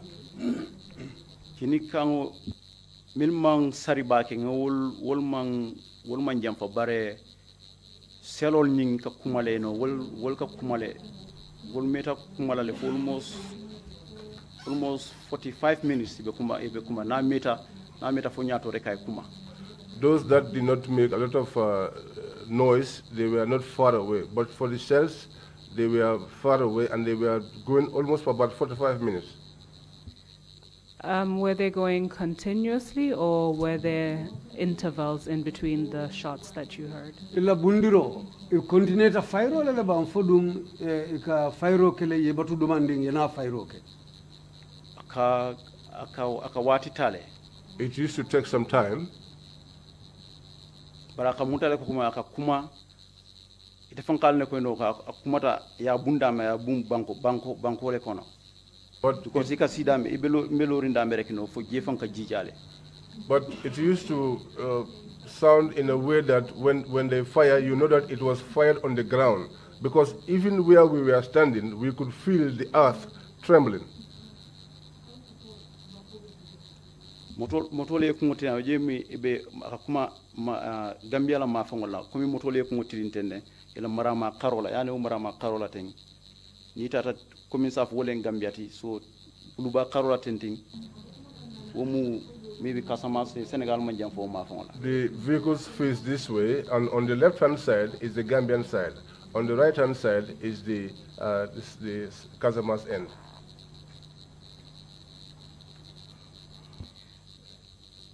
Just to make sure that we understand the situation at the time. You told us that some people alighted from the vehicles. And some of you stayed in the vehicles. From those who alighted from the vehicles, can you tell us who was leading that group? You told us that the vehicle in the front was Tumbul Tamba's vehicle. What I want to know is when the vehicle stopped, who was leading? It was Tumbul Tamba's vehicle. When the vehicle stopped and people alighted from the vehicle, who was in front of the group?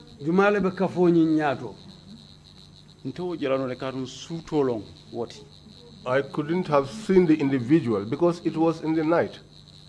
Because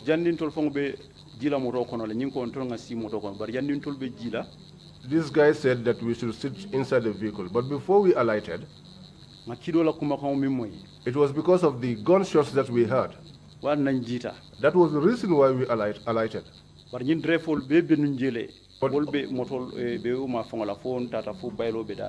all these other drivers were at that side until we got onto where Bailo was.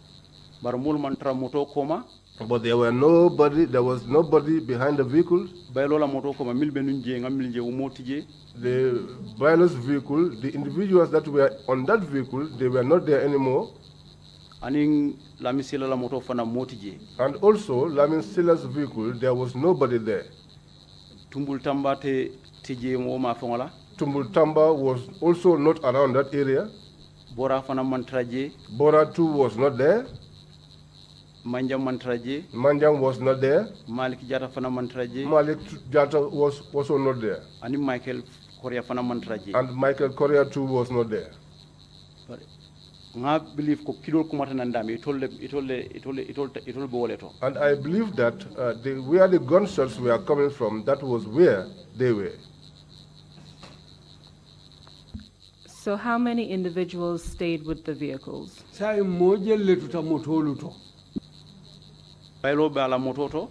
Bailo was inside his vehicle. He was standing outside of the vehicle. I saw him there. Buba Jallo fanam ba abije ala moto abije. Buba Jallo too was by his vehicle. Lamin Silla fanam bije. Lamin Silla too was there. Anin Sambu Baro na driver. And Sambu Baro, our driver. Aninte anin Seni. And myself and Seni. Ntol baby je moto ma fangola. All of us were there by the vehicles.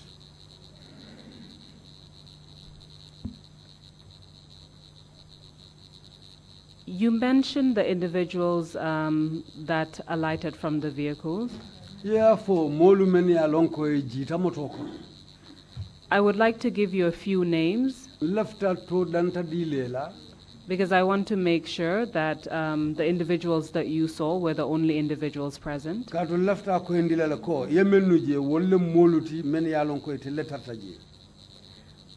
In the beginning, you mentioned someone called Major Saju Jaju. Was he present that night?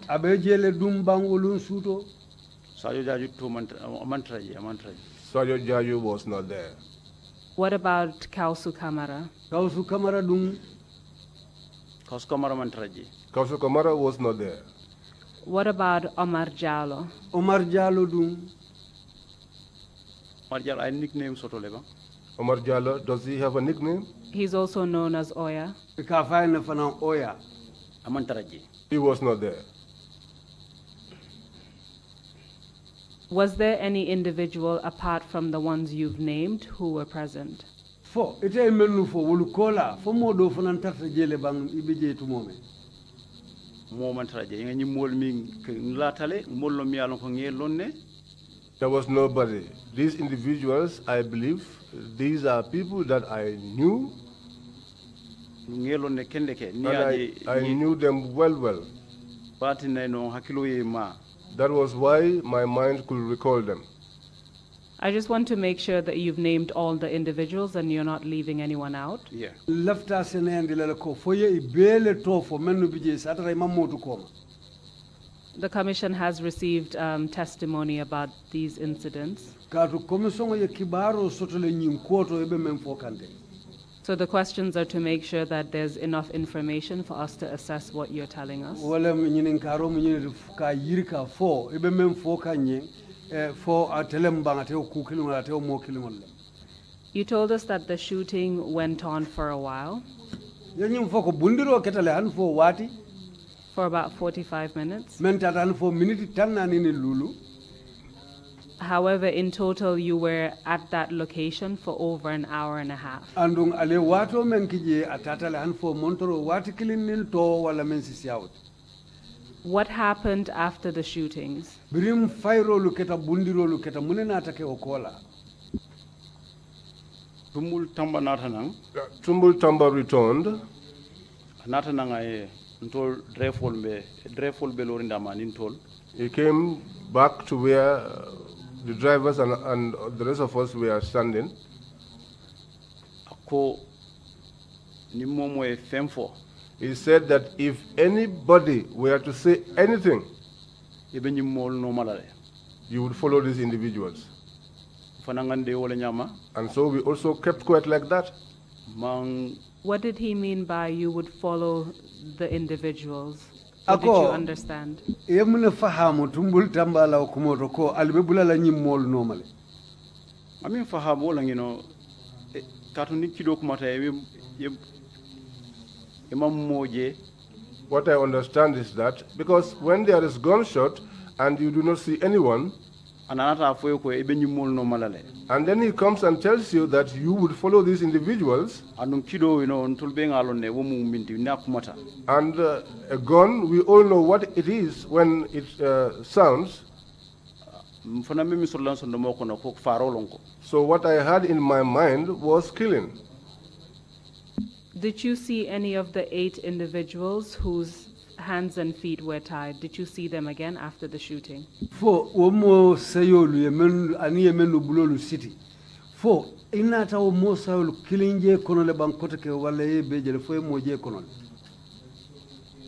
Bon wol je kabiri nata mototo kabintol misita moto kono fo kabiri ngakidi kama mo nata na mototo wato mawomol jeje kabiri kabin safuno kabiri nge jena jang bildino to jang nge jeje ndata fo wulo kono moto lota dambe lampol fa ta dambe rekino sutolo mebi nsa na miraro ko ye jindile moto kono ye samba. What I can say is, since I last saw them at the building here, until we got to where they were because it was night and the lights of the vehicles were put off. I think they brought them down and took them away. I did not see them. So after Tumbultamba came back and threatened that if any of you were to speak, you would follow the fate of those individuals, what happened after that?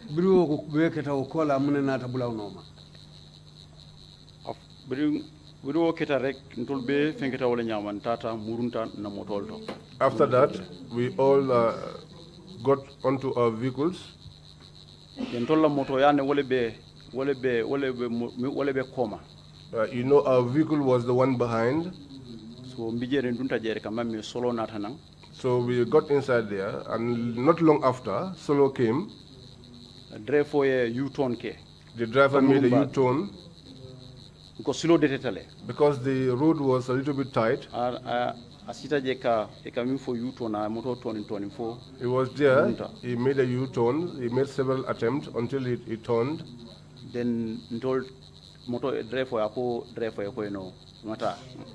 he said to the driver, let's go. So the vehicle that was behind,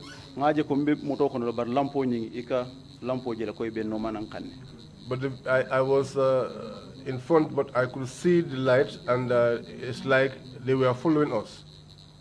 So we came like that.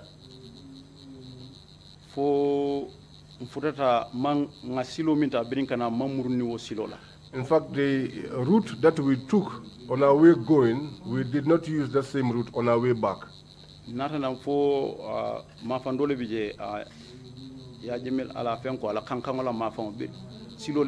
We came behind until at a site close to Yajemi's garden. We took a bend on the right. We came towards a village called Alakunda.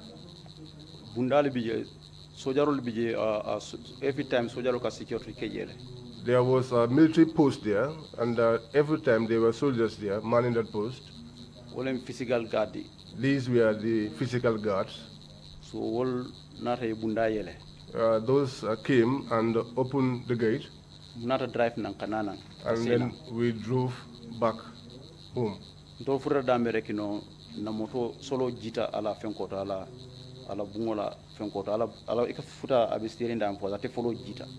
when we came back, Solo, as you enter, you would get his residence, would be the first place to get to. So he alighted and went into his residence.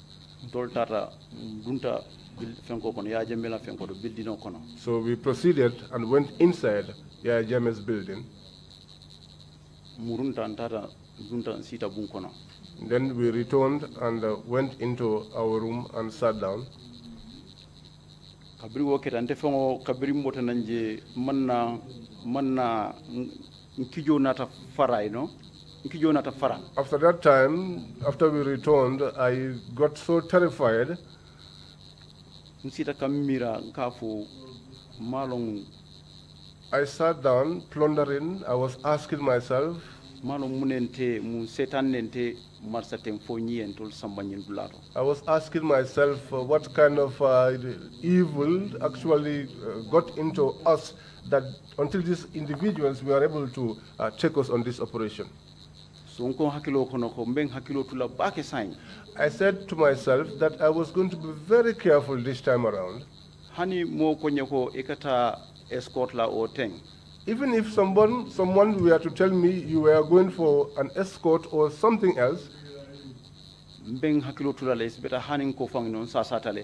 I would be so mindful. I could even pretend to be sick.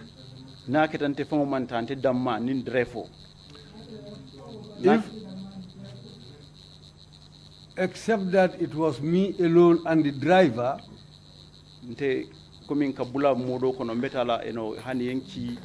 kafeng escort rek no moye na nga foko no betala nyola nte na hakilo kono nene te wokela. But if ever there was a time that I was going for an escort and another person comes and joins and says that he was going along too, I was not going to partake in that operation. Do you know what happened to the bodies of the individuals who were executed that night? I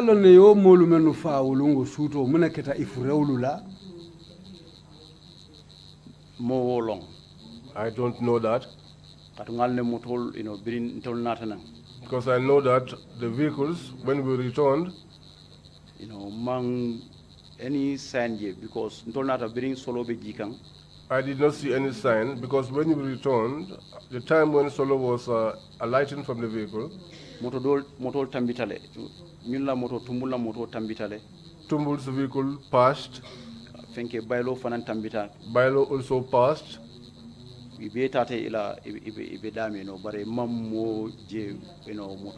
All of them went to their respective places, but I did not see any individual behind those vehicles.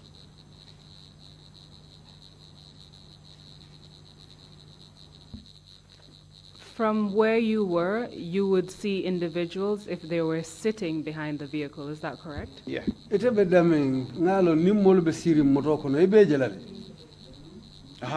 Yes, yes. If there were individuals lying behind the vehicle, would you be able to see that?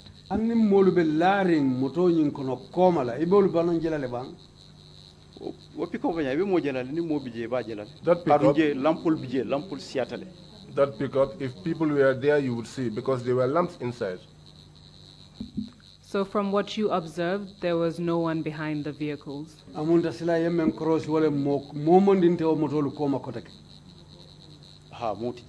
Yes, there was no one. Based on everything you observed that night, who would you say was in charge of that operation?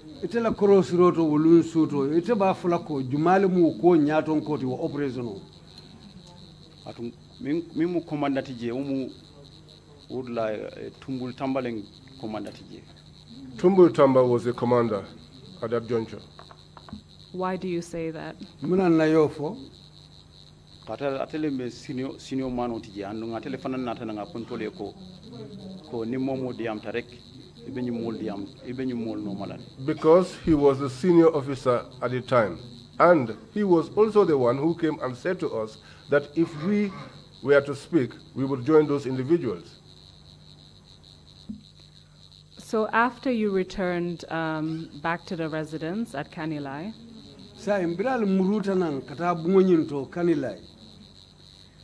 did anything else happen in relation to that incident?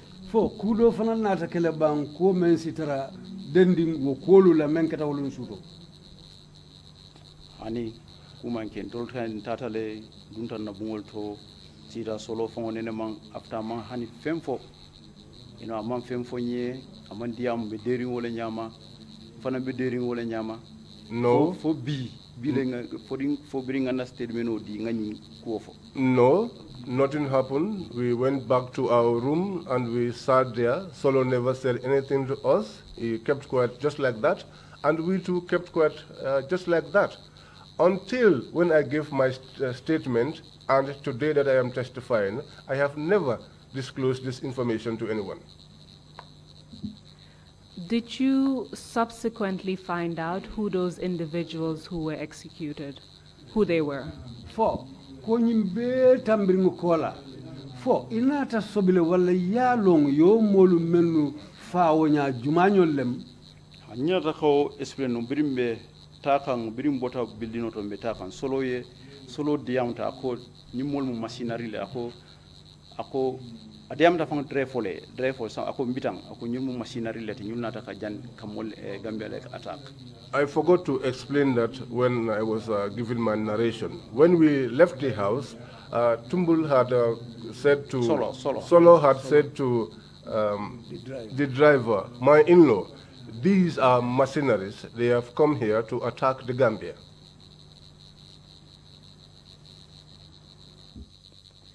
You told us that this incident occurred in 2006. Ya fa nyanko nyinko kira 2006 sangole kono. The Commission has received evidence that an incident involving alleged mercenaries occurred in 2005. Commission ye kibaro soto ko kuo membe ko nyin ye masinario la kumo fo kudo mem fanando wo keta 2005 sango kono.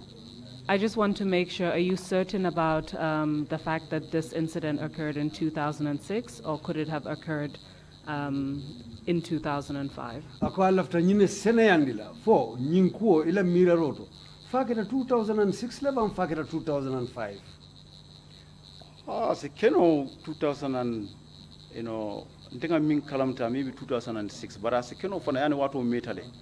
It could be, but in my own thinking, I think it's 2006. But you know, it's been a long time. It could also have been 2015 and 5. You told us that in 2006 you were transferred to State House to continue serving as one of Yaya Jammeh's orderlies. Enyim fanyango 2006 lam ye sound the State House pour ye continue katara Yaya Jammeh la orderly yala. Do you recall what part of 2006 that occurred? Was it in the beginning, in the middle, or the end of 2006? Foi hakilo samuta sango wati jumalom 2006. Adamuta dula, atema wala sango bandula. I think it could be the end of the year. At that time, do you know if the attempted coup d'etat of 2006 had already taken place or not? For Tembo, yenyin kalamutala ko 2006 coup d'etat bayri men ketal nun 2006. Fa ketale foka pareba on fodunga manke follow. What are manke follow? At that time, it did not happen yet. So you were transferred to State House prior to the attempted coup d'etat of 2006? Amunda yete sound the State House janning wo 2006 coup d'etat bayri mo bekela. Because who coup d'etat enter State House? Yes, because that coup d'etat found me at the State House. And if I'm not mistaken, the evidence we have is that this occurred around March 2006. Adu nimam feeling a CDRO men soto jang nyinketa March karoma fongle 2006. But the fact that you've given us your location in relation to an incident is very helpful. Andu yenyin to yakumo men foten kafoko ko keta dame ma fanna winyin ko men ya sataten o yemma koy bakele ila sataroto. So I would like to focus on your time as an orderly at State House.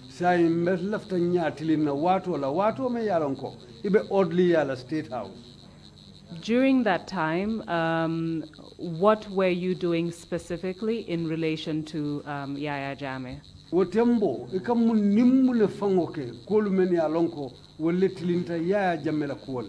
Did your functions change in any way? fo ila do ku talu kamenu ke fa falintale nyama bang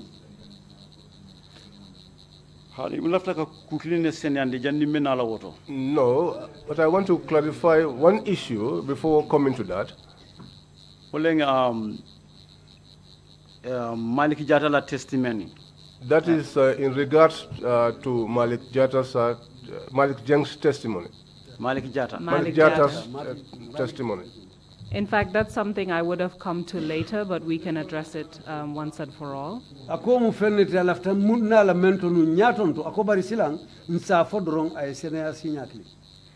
The Commission has received testimony from Malik Jata, stating that you were present during the incident concerning Daba Marena and others. When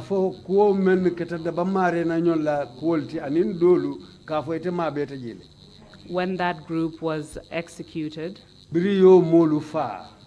and that would have been, if I'm not mistaken, in 2009.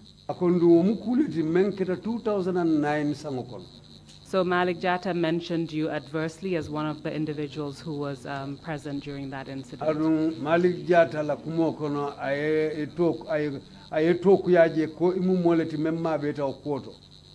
And I believe that's what you want to respond to. Andu ngamira ilafta okole jabila jansai. Tell us what you know about that incident as well as your involvement. Saying afonye ite mellong wokoto ani ite la taroje kita nyadi le ite munekije. Yo laftaga kumakline tande jampuru mbenga long Malik moleti mi alonko. I want to put things straight here so that we all know Malik is someone that is amalafi ntolla odli solla. That is, he does not like us, those of us who were oldest. He had bad intentions for us. I listened to his testimony and I heard what he said.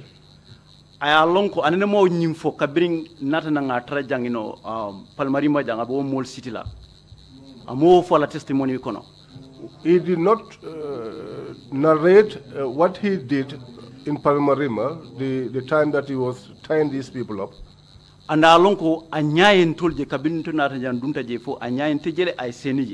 he knew that he saw us with his own eyes, myself and Sanneh, when we came inside that building. And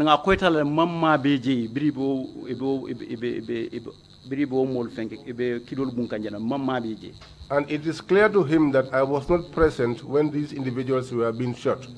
But he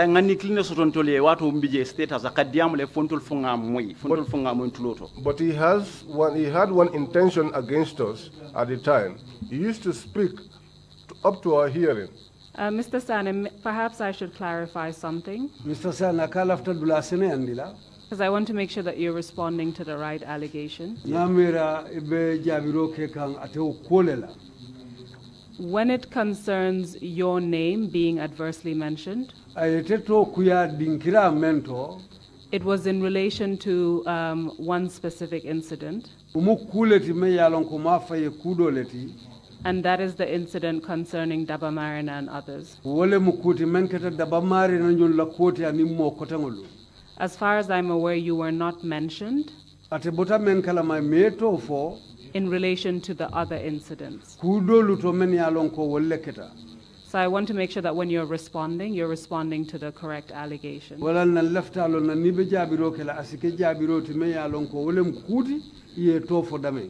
So please continue, and then I will ask you some follow-up questions. I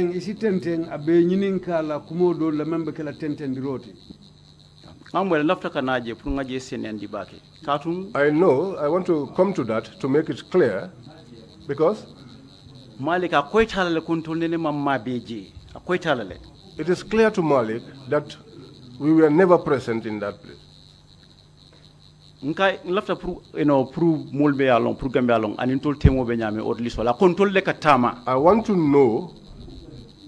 want the Gambia to know what relationship existed between us, the Odlis, and Malik, because he said that we, the Odlis, We are the ones that used to travel with Yaya Jammeh whenever he goes on trips, and therefore we were the ones that were enjoying. Fo wati sotota seku ya jabi seku kaye ko ite be stupidity nyame tentingi ite jumali be bulala tamo kono. Until at one time, Seku responded to him and said to him, "How stupid you are! Who would involve you in traveling?" Hani sojarol sita dame in State House, you know, ni molbe sirintende ni malik nat nga sita sojaro kono dol ka wuli akotole eta. Even at the State House, wherever soldiers were gathered, once Malik comes and sits amongst them, you will see that some of them will get up and leave. Because he has a bad intention. And it was that bad intention that he put into us. I am speaking between me and my God. Continue.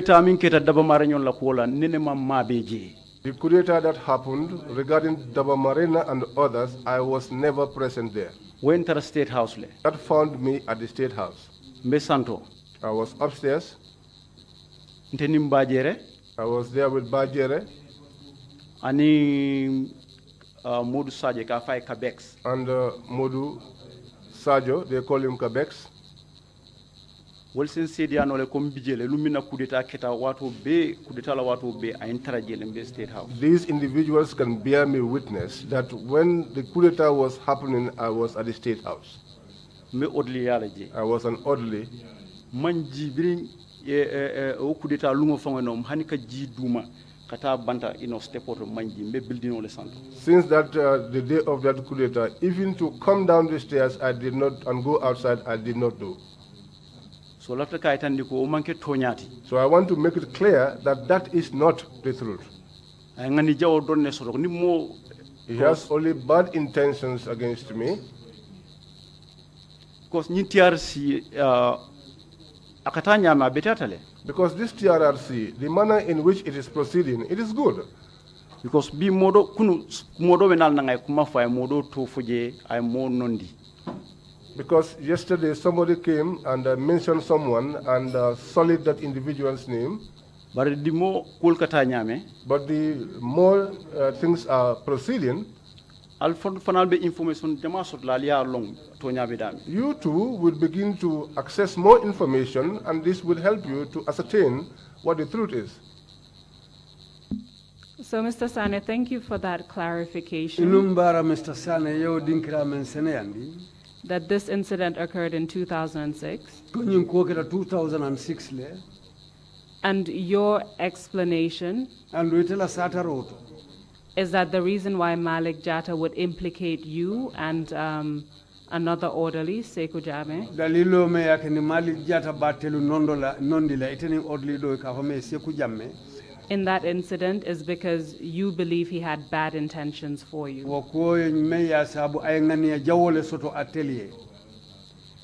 You've told us that this was in relation to traveling.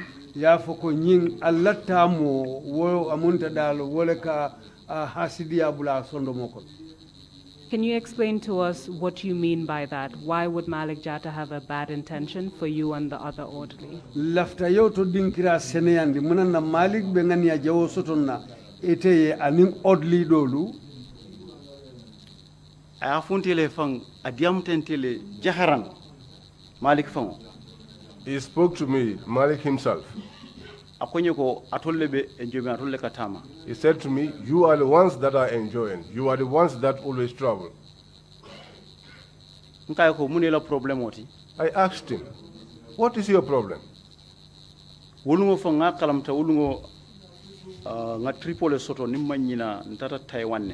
That day, if I do not forget, we had a trip to Taiwan. 200 bondi. I had money and I took out $200. $200. I took out $200. Ngadi alanka ko maleke hinyi na credit ko sam ite nganiolo itele nganio fenketa ila watu batu ning alaike tamalati be tamalale. I gave it to him and said to him, "Malik, take this and buy credits. When your time comes to travel, you will travel."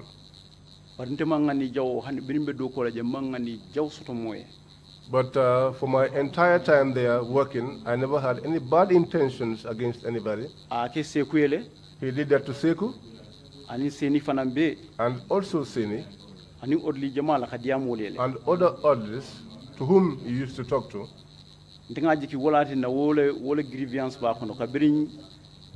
So I believe this is the grievance that was in him since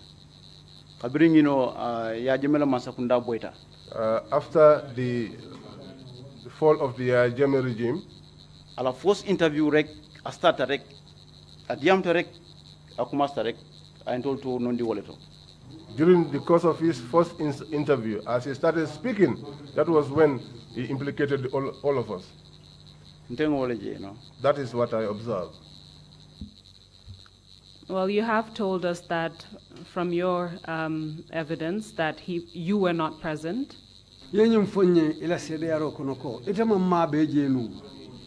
And your alibi is that you were at State House serving as an orderly at the time.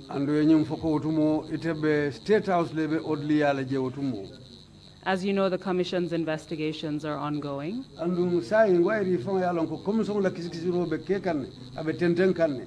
And we hope to hear more testimonies about these incidents. But we thought it was only fair that we put the allegation to you and give you an opportunity to respond.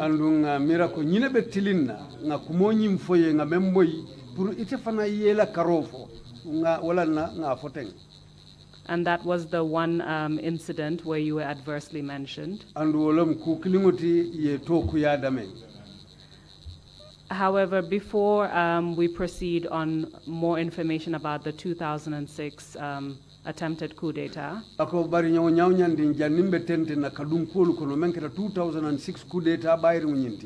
I noticed that it's time for the break. So when we come back, we will address that very briefly. Talk about your time as Yaya Jammeh's orderly at State House. And then we will address the issue of sexual and gender-based violence. And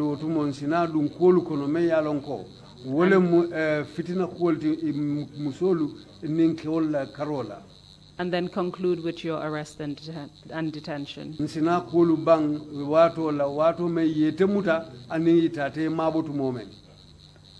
A lot of the topics are brief, but we will still go over them so that the Commission will get as much information as possible. Mr. Chairman, I have concluded. We will continue after the break. I hand over back to you. Thank you very much, Council, and thank you, Mr. Sanneh. We will take a quick lunch break and come back at 2:30. Meeting is adjourned. Thank you.